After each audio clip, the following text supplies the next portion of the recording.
एक गांव में एक किसान रहता था जिसका नाम रमेश था। वह दिन रात मेहनत करता था, मगर उसके दिल में लालच भरा हुआ था। उसकी नजर हमेशा दूसरों की जमीनों और दौलत पर रहती थी। एक दिन रमेश के खेत में एक अजीबोगरीब मुर्गी आकर बस गई। रमेश अपने काम में मग्न रहा और सोचने लगा, अगर मैं इस मुर्गी को घर ले जाऊं तो इसके अंडे बेच कर कुछ पैसे कमा लिया करूंगा। इतना कहकर रमेश अपने घर लौटा और जाकर अपनी पत्नी से कहने लगा, सीमा, देखो, मुझे आज खेत से एक मुर्गी मिली है। अब हम इसके अंडे बेचकर कुछ पैसे कमाया करेंगे। अगले दिन रमेश अपनी मुर्गी के पास गया और उसने देखा कि उस मुर्गी ने एक सामान्य अंडे की बजाय एक अजीबोगरीब सोने का अंडा दिया हुआ था।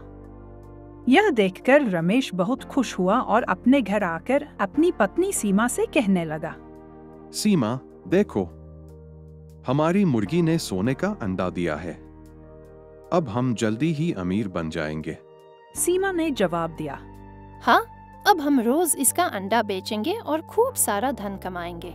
कुछ दिनों बाद मुर्गी के अंडे बेच कर रमेश के पास बहुत सारा धन इकट्ठा हो गया।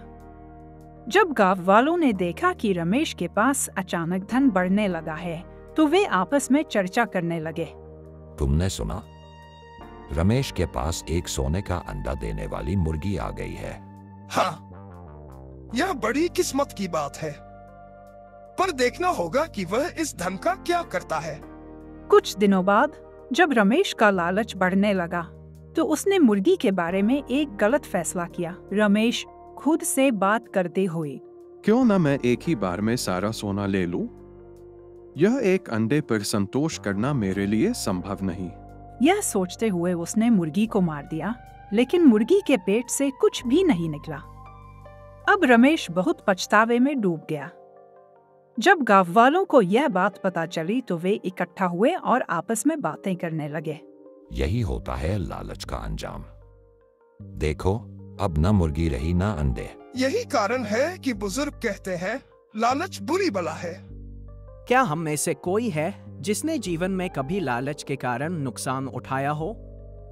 मुझे तो यह कहानी बड़ी प्रेरणादायक लगी। वीडियो के अंत में दर्शकों से मेरा यह सवाल है, अगर आप रमेश की जगह होते तो क्या करते? क्या आपने भी कभी लालच के कारण नुकसान उठाया है? अपनी कहानियां साझा करें और देखें कि दूसरे लोग क्या कहते हैं। अधिक कहानियों के लिए कृपया इस चैनल को सब्सक्राइब करें और वीडियो को लाइक करें और अन्य दोस्तों को साझा करें।